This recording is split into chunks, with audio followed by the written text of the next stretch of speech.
നരേന്ദ്രമോദി പ്രധാനമന്ത്രിയായ ശേഷം നേരിട്ട് കാണാതെ പാദരക്ഷ ധരിക്കില്ലെന്ന് 14 വർഷം മുൻപ് പ്രതിജ്ഞയെടുത്തയാളെ നേരിട്ട് കണ്ട് മോദിയുടെ കടുത്ത ആരാധകനായ രാംപാൽ കശ്യപിന് പ്രധാനമന്ത്രി ഷൂവും സമ്മാനിച്ചു.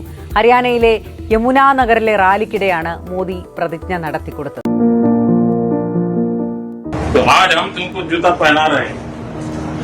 लेकिन बाद में फिर कभी ऐसा करना नहीं है, कभी नहीं.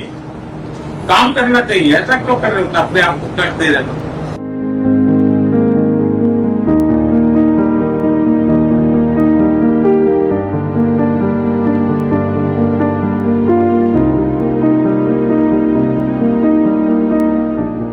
ठीक से आ गया.